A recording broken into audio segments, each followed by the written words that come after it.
Hablar de Eduardo Mantilla Trejos es hablar del llano y sus costumbres, de su cultura y su folclore. Es hablar del joropo y el arpa, del mastranto y la poesía. Hablar de Eduardo Mantilla Trejos es simplemente hablar de la literatura llanera.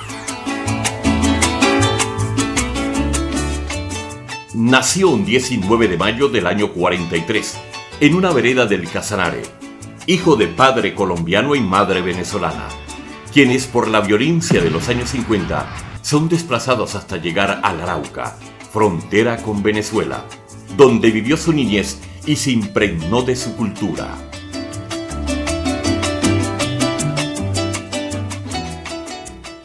Cursó en Arauca la primaria y en Pamplona recibió el título de normalista superior. Contrajo matrimonio con la araucana Gladys Manosalva y se establecieron en Bogotá, donde tuvo mayor contacto con la cultura universal. Y en sus ratos libres dedicaba el tiempo a la pluma. De esta manera publicó con esfuerzo propio un librito de poemas llaneros al que tituló Mastranto. 1984 aceptó con gusto el cargo de secretario de gobierno del Vichada, donde se impregnó de la majestuosidad del Orinoco, que lo atraía profundamente por su cultura y porque allí la comunidad jesuita fue fundamental. De allí escribió el libro El Tesoro Jesuita. Las características más sobresalientes de su trabajo es que gira alrededor de los llanos orientales de Colombia y Venezuela e incorpora personajes, dialectos, costumbres y racionamientos propios de esta subyugante y vasta región llanera. Para mí, la literatura, la obra en general de Eduardo Mantilla Trejos fue un hallazgo, como tuve oportunidad de decirlo públicamente en su momento. Es un hallazgo por varias razones. La primera porque Eduardo es sin duda uno de los mejores escritores colombianos de nuestro tiempo. Lo segundo es que la literatura del llano, de toda esa zona colombo-venezolana, es tan fascinante que resultaba inexplicable que un mundo tan rico como ese hubiera quedado prácticamente expósito, abandonado desde los tiempos de Rómulo Gallegos. Lo tercero es que en Colombia, en los días que corren, la gente suele escribir con mucha facilidad, y lo digo en el peor sentido de la palabra, sin investigación. Se sientan y cuentan un cuento. De Mantilla me sorprendió profundamente la investigación histórica, la investigación incluso etimológica de las costumbres del llano, de las palabras del llano, el asombroso recorrido de Vargas Vila con su pariente, el general Vargas Santos. Creo, en pocas palabras, que lo que logra Eduardo Mantilla es, uno, revelarnos un excelente escritor, que además, como todo buen escritor, tiene las virtudes del historiador. Y dos, rescatar el llano como un venero literario, no solo colombiano, colombo-venezolano, como ya lo dije. Por su trayectoria literaria, Eduardo pertenece a las academias de Historia del Meta, de Arauca y Casanare. Es miembro de SAICO, fundador de la Asociación Colombo-Venezolana de Escritores Llaneros, del periódico Correo del Orinoco, de la revista Meridiano 70 y de la Fundación para el Desarrollo de la Orinoquía. Recibió la Orden Miguel Ángel Martín de la Asamblea de Arauca en 1997, la Orden Salvador Camacho Roldán de la Alcaldía de Yopal en 1998, Reconocimiento Nacional de la Corporación Llanos de Colombia en 2001 y de la Fundación Casa Llanera en el 2002.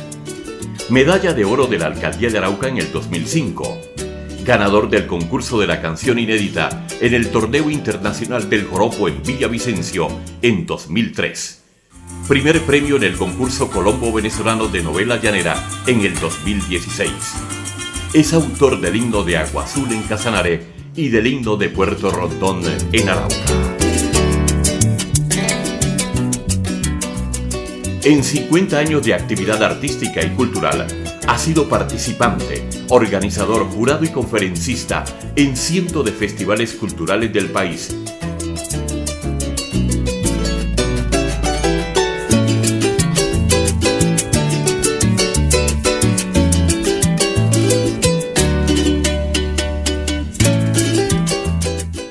En su orden, Eduardo ha publicado las siguientes obras: Mastranto, 1981. Fue tal vez el primer libro de poemas llaneros que se publicó en Colombia, con temas como La pelea de gallos, Los cuatro vientos del llano cantado por el Carrao de Palmarito, El romance de la dádiva, El canto de la pava y un centenar de poemas que hacen parte de la riqueza de nuestro folclore llanero. La Rubiera, 1984. En esta novela narra la masacre de unos indios cuivas por unos colonos en Cravo Norte, Arauca, en el año 68. Esto generó una polémica en todo el país y en el mundo, porque los blancos no sabían que matar a indios era un pecado. Lencho Alfaro, 1986. Una de las primeras novelas de Eduardo Mantilla, que tienen rasgos de autobiografía, porque narra la violencia desencadenada en Colombia por la muerte de Gaitán y el éxodo de familias enteras hacia la frontera con Venezuela. Es una obra fascinante que describe la región llanera de los años 50. Por la Libertadura, 1988. Obra que denuncia la deuda moral y económica que el país y el continente tienen con el municipio de Pore, una pequeña provincia casarareña que se extinguió en la independencia por ser el bastión de los independentistas y que fue arrasada por los españoles en cabeza del general Latorre. Tumbatiranos. Tumbatiranos, a mí me fascinaron varias cosas. La primera, que es la más importante, es el cuento bien contado. Porque es que la gente parece que empezó a olvidar que la base de toda literatura es saber contar la historia. Ese es el origen de donde parte todo. Lo segundo es que cuando uno domina el tema, no se puede confiar a su capacidad para contarlo. Me refiero obviamente a que hay que investigarlo, hay que buscarlo. Los temas no lo buscan a uno lo buscan los personajes, como en el caso de Pirandello. En el caso de Mantilla a mí me encantó la forma de reconstruir, a veces históricamente, a veces imaginariamente, porque para eso es la licencia de un escritor, de un novelista, reconstruir el viaje de Vargas Vila a través de todas esas penurias del llano, viaje al cual le caben incluso temas de humor, las noches a la intemperie, a campo traviesa. Yo creo sinceramente que Tumbatiranos es uno de los mejores libros que se han publicado en Colombia en los últimos años. Por eso, siempre que hablo del tema lo recomiendo con mucho entusiasmo, especialmente a los investigadores que están buscando la nueva literatura de la región llanera. Hombres de Casabe, 1994. Un centenar de cuentos que Eduardo ha escrito a lo largo de 50 años, partiendo del postulado de que el hombre es lo que come, que hay hombres que comen maíz y hombres que comen yuca. De la yuca se saca el casabe. Sin temor a equivocarme, puedo afirmar que este escritor es la historia viva de las sabanas colombo-venezolanas y a la vez es la voz más representativa de la literatura llanera. Eduardo Mantilla Trejos tiene una conexión mágica con el territorio, como si por sus venas corrieran los grandes ríos del Oriente Infinito, desde el Arauca al Orinoco y desde el Meta al Guaviare. Conocedor de la historia de la Orinoquia, sus libros testimonian los orígenes del mundo desde la mitología de los indígenas achaguas, cuando el dios Guayguerri moldeó las grandes selvas del Airico de Macaguane y las turbulentas ondas del raudal de Carichana, como lo relata en su obra Hombres de Casabe. Soy Celso Román, escritor, amigo y admirador de Eduardo Mantilla Trejos.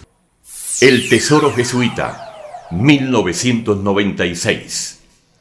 Esta novela puede leerse como un documento histórico, pero fundamentalmente es una novela, porque no desarrolló el argumento de forma lineal y escueto como tradicionalmente lo hace un escritor, sino que creó el personaje con sus sentimientos, sus costumbres, aspiraciones, dolores y el léxico de la época.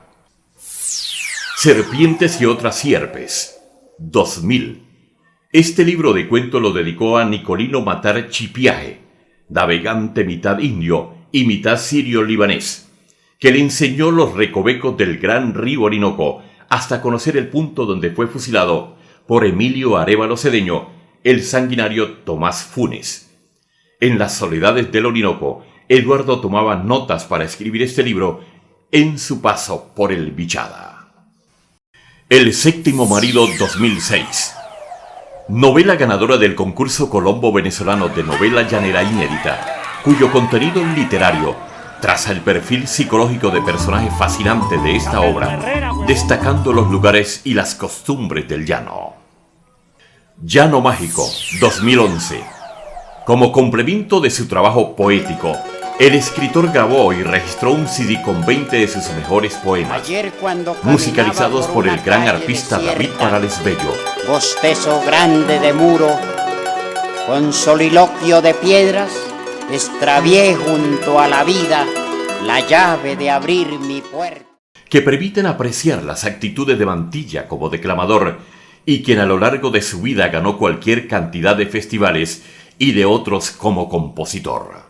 El Dorado País de los Omegas, 2014.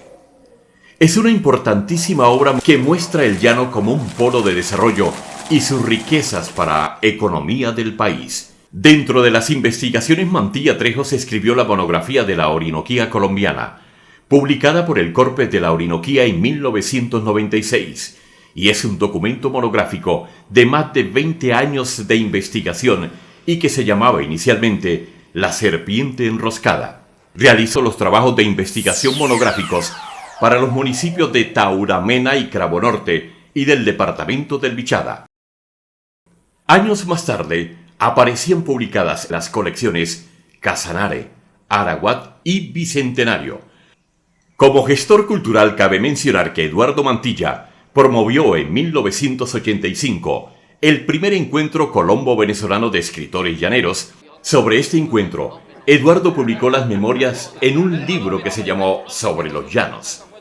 Por todo esto, y como reconocimiento a su vida y obra como escritor, investigador y gestor cultural, el Senado de la República ordenó conferir la Orden del Congreso de Colombia en el grado de caballero al escritor Eduardo Mantilla Trejos, la cual fue presentada por la honorable senadora Marixa Martínez Aristizábal y entregada en acto público en las actividades de la Feria Internacional del Libro de Bogotá, Filbo 2018. En este mismo evento, la Gobernación de Arauca impuso la medalla Inocencio Chinca en el grado Gran Cruz y la Gobernación del Meta la medalla Gran Orden El Centauro en el grado de Comendador.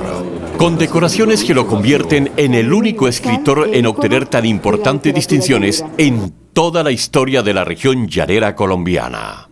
En la Filbo 2018, Mantilla Trejos realizó el lanzamiento de su más reciente obra, Llaneros de Cedro, como un homenaje a grandes personajes de nuestra región. Próximamente entregará para la posteridad la colección Llano Mágico, que resume su obra literaria, la cual está por ser valorada y divulgada en otros ámbitos de América Latina, porque son libros hechos con el respeto que se le debe tener a la literatura, al lenguaje y la devoción de un escritor que no busca la fama, pero que conservará ese hálito de inmortalidad que poseen los seres excepcionales.